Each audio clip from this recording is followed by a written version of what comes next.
Жогорку кеңештин төрагасы Нурланбек Шакиев жана депутаттар Бактыбек Сыдыков Элмурза Сатыбалдиевтердин качкын президент Курманбек Бакиевдин сыйлуу коногу болгондугу тууралуу маалымат тараган. Окуянын кандай болгондугу тууралуу эл өкүлү Элмурза Сатыбалдиев Борбордук телеканалга айтып берди. Бул Курманбек Саалиевич жөнүндө 2010 баштап аябай кызуу талкуу, же болбосо коомдун тилинен түшпөгөн бир чоң тема болуп калды. Бул киши 2010 чейин расмий Кыргызстандын 5 жыл президенти болуп иштеди.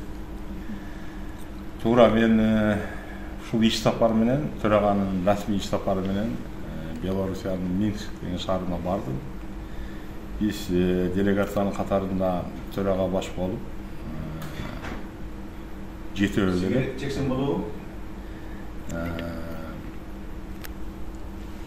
Жетөөбүз элек, бирок ар ким өзүнүн иши менен жүрдү деп дагы айтсам болбойт дегенде төраганын иш сапары бул расмий бул протоколдон чыга албай турган киши. Демек биз дагы протоколдон чыкпашыбыз керек эле, бирок биз депутаттар төрага өзүнүн иш сапарын алкаганда президент менен учурашкан маалы Белоруссиянын ошондой өзүнүн мындай бирме бир учураша турган маалында биз бош болуп калабыз. Бош болуп калганда биз протоколдон чыксак болот. Мен ошондон пайдаланып өзүм Курманбек Саалиевич менен байланышып, телефондору менде өзүмдө бар. Байланышып, мен агай сизге жолугайын, сүйлөшөйүн дегенде ал киши аябай кубаныч менен кабыл алды.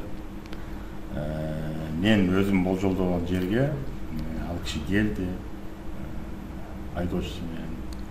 Мен жалгыз бардым. Жалгыз барып, отуруп 1,5 саат, 2 саат кобураштык, бирок эмне жөнүндө сүйлөштүңүздөр? Кобураштык, бирок эң негизгиси биз келинчеги калуу болуп калганы боюнча ал киши бул жака келген жок, келе албайт, өзүңүздөр билесиздер. Оз эки көңүл айткам, ушунчалык мүмкүнчүлүк жаралып калганына байланыштуу мен жеке барып, экөөбүз Куран окуп, анан кийин ал акыбал сурашып, темабыз аябай чоң болду. Жашоо шаар, ким кандай жашап атат, ким эмне болуп атат. Ал киши жөнүндө мен жарым саат сурасам, ал киши өзү жөнүндө жарым саат айтып берди, мен дагы өзүм жөнүндө жарым саат айтып бердим. Эч кандай жашыра турган бир же мамлекеттик сыр ката турган, же мамлекеттик сыр боло турган сөздөр деле болгон жок, болушу мүмкүн дагы эмес. Коштоштук. Эртеси күнү ушул делегациянын катары менен кайтып түшүп келебиз. Коомчулук тараптан айтылып аткан сындарды кандай кабыл алдыңыз? Коомчулук жактан айткан сындарды сөз кабыл алыш керек, бирок мен коомчулукка бир нерсени айтып коеюн да, мени айтып атышпайбы, сиз депутат болсоңуз, анан кийин эң негизги басым сиз өзүңүз юрист болсоңуз, бул кишинин үстүнөн өкүм чыкса, анан сиздин барып учурашканыңыз туурабы же туура эмеспи дегенге басымдуулук кылып атат да. Бирок ошол учурда анда менен сурагыла да, бул кишиге өкүм туура чыкканбы, туура эмес чыкканбы? Эгерде мени юрист катары ушундай маалда даңадаласаңар, депутат катары даңадаласаңар, мен айтат элем, эгерде мени моралдык жактан туура эмес ушул депутат барып жолуккан десе, анда мен мындан да көп нерсе айтам. Аны сыртынан тергеп, сыртына соттоп койгон дагы бизде мыйзам жок. Демек мен юрист катары мен муну да айтып коюшум керек. Ошондуктан мен коомчулуктун сынынан мен макулмун. Бирок бул жерде бир айтып кете турган нерсе, азыр мына соттолду, өкүм чыкты деп атат. Мен дагы ушул иш менен соттолуп атам. Мен дагы ушул иш менен 2010 баштап өз ыктыярым менен мени мына сурагыла, соттогула. Менин моралдык жоопкерчилигим бар. Себеп дегенде мен бул бийлик менен иштегенмин, бул бийлик менен жүргөнмүн. Балким бир жагынан бир күнөөм барды. Юридикалык жактан мен өзүм күнөөлүү эмесмин деп атам. Деп өзүм деле барып соттолдум. Бул жагында эгерде моралдык жактан деп ара турган болсок, моралдык жактан деп мага айткандар алар эмне моралдан бийик турушат. Бунун эч кандай жок. Бизде Кыргыздын эң бир улуулугу, же болбосо улуктугу ушундай бир жаман акыбалда адам жүргөндө же болбосо мамиле кылып жүргөн адамдын ушундай башына ушундай иш түшкөндө сурап коймой, ал акыбалын сурап коймой, эң негизгиси каза тапкан келинчегине Куран окутуп койгон. Бул эң бийик, эң ийик нерсе деп ойлойм. Бул жерден эч кандай кыр же болбосо кылмыш издебеш керек. Мен эч кандай мындай жаман нерсе кылдым же туура эмес нерсе кылдым деп айтууга менин тилим да барбайт, мен аны кылганым да жок. Бир жагы мына ошол 2010-жылы жабырлануучу болуп табылган, каза болгон, жарадар калгандар, мен айтат элем, алар деле түшүнөт, алар деле билиш керек бардыгын. Жүрө бербей, күнөөлүүнү издей бербей, күнөөлүүнү аларга мамлекет таап бериш керек. Мыйзам жолунда бул күнөөлүү деп айтып бериш керек. Анан Элмурза жакпайт, анан Бакиев жакпайт, анан тиги жакпайт, ушулар күнөөлүү деген, демек алар жабырлануучу эмес. Мен эгерде моралдык күнөөм же болбосо моралдык жоопкерчилигим болсо жалпы мамлекеттин алдында, жалпы коомчулуктун алдында. Ошондуктан мен эч жака качып кетпей, ушул жерде жүрдүм.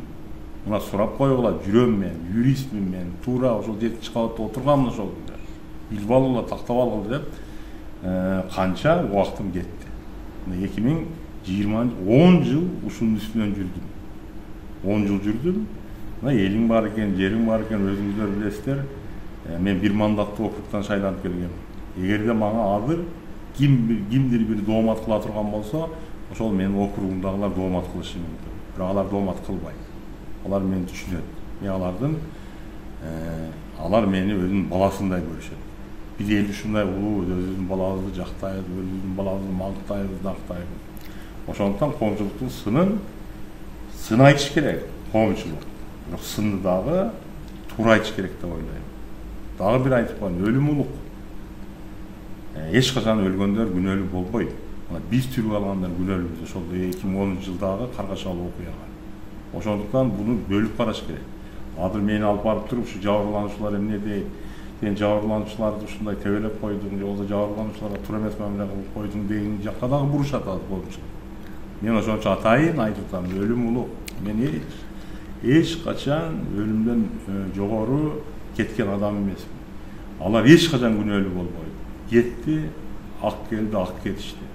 Башка кеп, ким күнөөлүү? Ким күнөөлүү? Ага тирүү калгандар бардыгыбыз күнөөлүү. Жалгыз Бакиев күнөөлүү. Курманбек Алиевичтин да мен айтам, моралдык күнөөсү бар мында. Себеп дегенде жетекчи болуп отурган. Ошонун маалында болгон окуя. Мен эч кимди актап жактаганым жок. Сиздин сурооңузга эле коомчулуктун сыры дегенге жооп берип койдум. Ошо качкын президент Курманбек Бакиев сиздер сүйлөшүп отурган убакта кандайдыр бир саясий темада кеп козгодубу? Эми билесиздер, Курманбек Алиевич жашы 70-тен өтүп калды окшойт. Каяктагы саясат ал кишиге. Анын бир эле мен көзүнөн байкап, өзүнүн сөздөрүнөн байкаганым, элин жерин сагынганы. Ошондо учурда мына коомчулук эмне болуп атат, кандай болуп атат, качандыр бир келе алабы, келе албайбы деген жаатта. Келе алабы, келе албайбы дегенге мен юрист катары мен дагы ар дайым айттым, аякта мыйзамсыз болсо дагы өкүм турат. Өкүм турат, соттук. Анын эң бир жогорку мындай адамдык сапаттары мен ойлойм калыптыр. Кыргызга болгон сагынуу, орусча мындайда тоска по родине дейт. Ушу мени бир ачык соттошсо, онлайн иретиндеби деген дагы сөздөр болуп кетти.